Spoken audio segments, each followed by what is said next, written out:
Informe 24, con Jania Novel. Gracias por continuar con nosotros. En los últimos años, el llamado huachicol fiscal, el contrabando técnico de combustibles disfrazado de otros productos para evadir impuestos, se ha convertido en un fenómeno que golpea con fuerza las finanzas mexicanas. Hay investigaciones publicadas en El País de España por el periodista Carlos Carabaña que han documentado precisamente las redes de corrupción que involucran a empresarios, funcionarios, aduanales e incluso altos mandos de la Marina. El fraude alcanza pérdidas fiscales millonarias y revela cómo el control militarizado de las aduanas no ha logrado frenar esta práctica.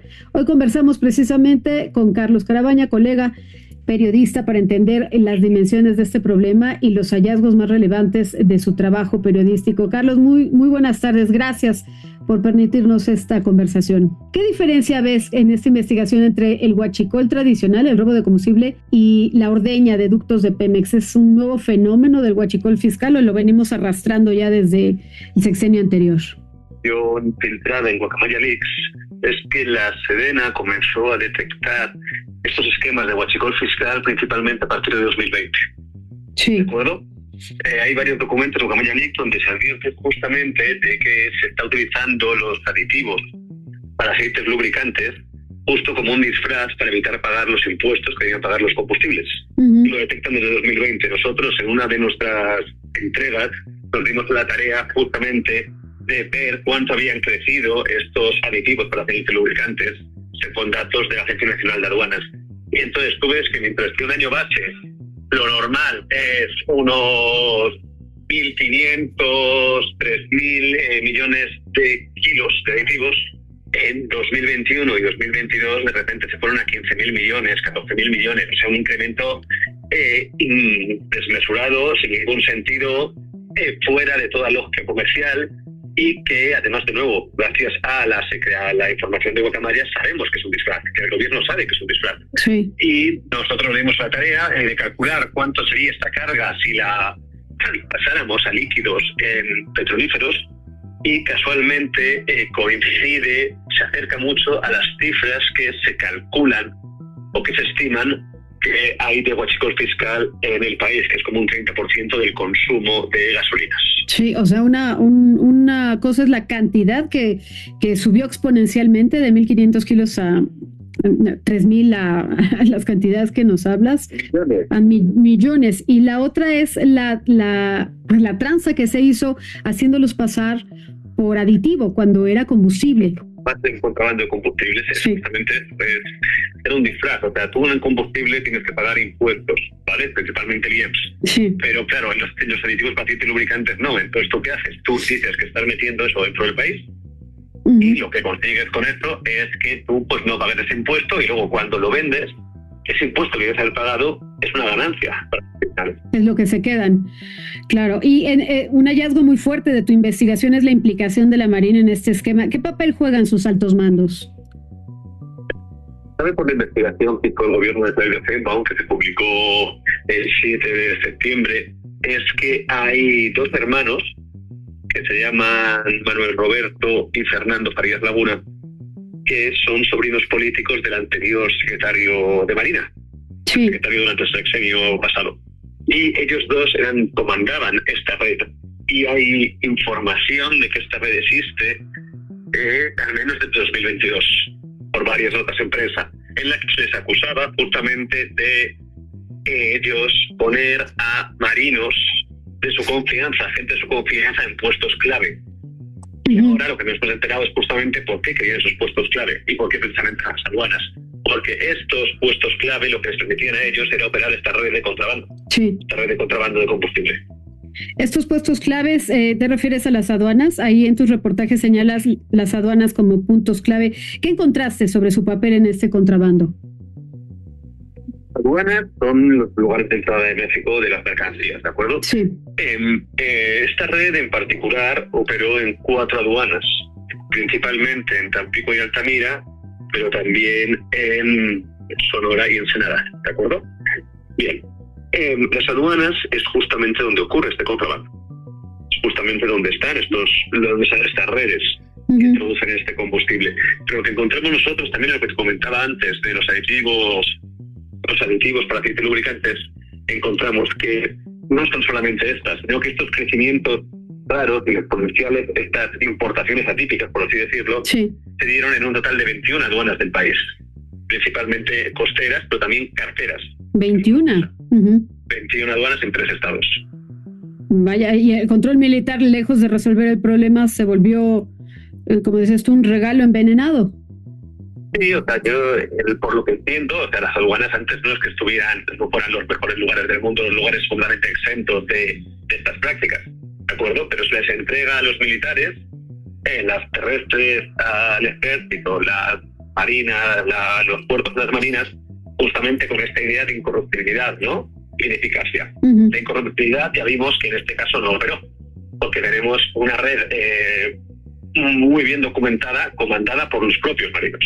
Pero en la eficacia pasa más o menos lo mismo. Nosotros justamente logramos una base de datos a través de transparencia de aduanas, en la que pedimos cuántos decomisos habían ocurrido en las propias aduanas, ¿de acuerdo? Y lo que encontramos es que eran cifras de 46 millones de litros desde que tomó la Marina y el Ejército el control de las aduanas, pero que el problema del que estamos hablando son 18.000 millones de litros. O sea, no es en un año solamente. O sea, que lo que lograron estos decomisos que lograron son nimios comparados con la dimensión del problema. Sí, pues pasaron de 1.500 a 18.000 millones. Y después de revelar estas investigaciones, Carlos, ¿qué reacciones ha tenido México, el gobierno federal? ¿Hubo consecuencias legales o políticas? Tiene una consecuencia legal, que es que esta red se desmanteló. O sea, gracias a que se encontró justamente el buque Charles Prusian en marzo de este año. Que fue, digamos, el detonador de esta investigación el que llevó a esto. Luego, pues se queda por dilucidar hasta dónde sabía la Ojeda Durán, digamos, ¿no? Hasta dónde sabía de los manejos de sus sobrinos. Esa es como la gran duda que hay aquí. Bueno, hay como una línea de tiempo en donde se contradicen con las fechas de cuándo se enteraron, cuándo intentaron tomar cartas en el asunto, ¿no? No coinciden los datos de las investigaciones como las tuyas con las aportaciones que hace el gobierno, ¿cierto? Sí, o sea, nosotros lo que encontramos justamente uno de nuestros hallazgos de esta investigación es que el relato oficial del gobierno habla de que esta red opera desde abril de 2024. Nosotros, gracias a una base de comercio exterior que comparamos con diferente información de los puertos y aduanas, sobre todo de nombres de barcos, rutas y este tipo de cosas, pudimos ver que en realidad empezó a operar mucho antes, que es un año antes, en junio de 2023. 2023. Y que además, mientras que el relato oficial del gobierno habla de 31 envíos, nosotros tenemos documentados 69. 69. Claro. 69. Dime una cosa y de manera así como ejemplo básico, muy, muy burdo. ¿Siguieron la ruta? Evidentemente los periodistas no revelamos nuestras fuentes y suponemos que tus informantes son de alta calidad y perfil, pero ¿siguieron la ruta de alguno de estos buques que partió de un punto de Estados Unidos hacia México? Sí. Por ejemplo de una, pero en realidad hicimos la ruta. Cuéntanos. Unos 55, 57 envíos de los 69 que tenemos documentados.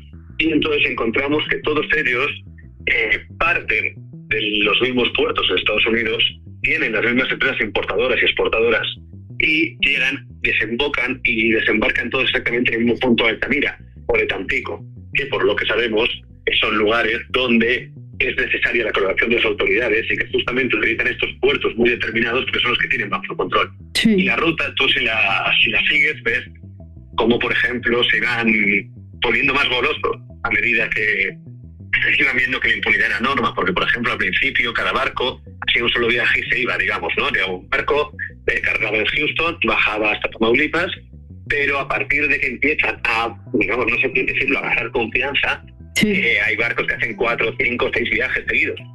Vieron que la ruta y el tráfico era de puertas abiertas, prácticamente.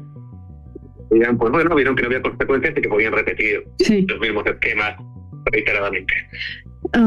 Carlos, ¿tienes miedo? ¿Te han amenazado? a la hora que has publicado y revelado esta enorme investigación? No, tranquilo. Finalmente, estoy platicando con el periodista Carlos Carabañas del periódico El País de España. Finalmente, Carlos, ¿qué mensaje dejarías al público sobre la importancia de investigar y denunciar este tipo de delitos?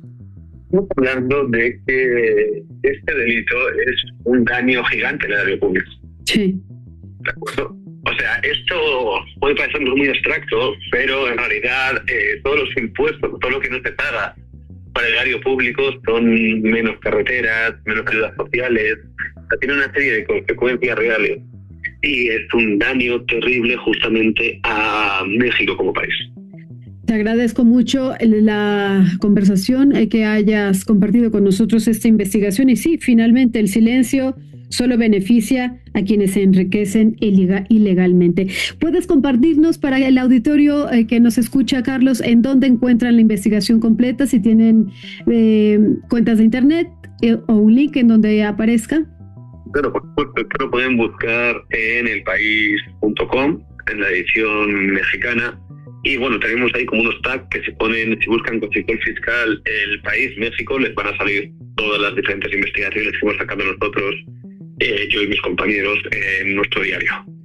Ahí está esta enorme investigación, de verdad que se las recomiendo. Son otros datos que sí están investigados, corroborados y comprobados. Carlos, te agradezco mucho de nueva cuenta que hayas platicado con nosotros, que tengas un excelente inicio de semana. Bien.